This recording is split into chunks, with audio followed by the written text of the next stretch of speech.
Viewers, आपको YouTube channel doctor Ali Usman में खुशामदीद कहते हैं। व्यूअर्स, जैसा कि आपको स्क्रीन पे शो हो रहा है कि ये दो नाम है, स्क्रीन पे आप इसको देख सकते हैं।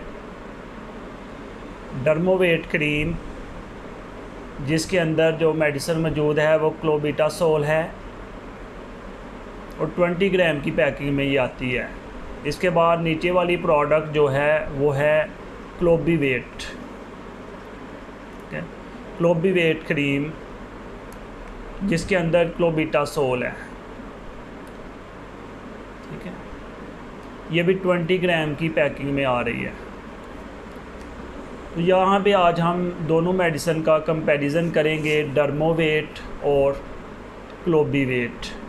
बेसिकली ये दोनों मेडिसिन सेम हैं, लेकिन इसको बनाने वाली कंपनीज डिफरेंट हैं। डर्मोवेट को जो कंपनी बनाती है, अगर आप देख सकते हैं, GSK कंपनी है जो डर्मोवेट क्रीम बना रही है। इसके बाद क्लोबीवेट क्रीम को जो कंपनी बना रही है वो है स्टिफल। तो इन दोनों का अगर हम प्राइस कंपैरिजन करें,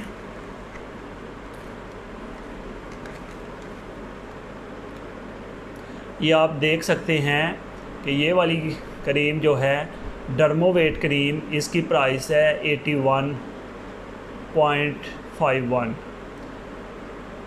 और क्लोबीवेट क्रीम जो है उसकी प्राइस है 78.83। ठीक है, ये डिफरेंस है दोनों की प्राइस में, लेकिन इसके अंदर जो मेडिसिन इस्तेमाल हो रही है वो दोनों मेडिसिन सेम हैं। बस इसके अंदर जो डिफरेंस पाया जाता है वो कंपनी का डिफरेंस पाया जाता है कि इसको बनाने वाली कंपनी डिफरेंट है। व्यूअर्स, इस तरह की मज़ीद वीडियोस देखने के लिए हमारे YouTube channel doctor Ali Usman को सब्सक्राइब करें और इस वीडियो को लाइक, कमेंट और शेयर करें। शुक्रिया।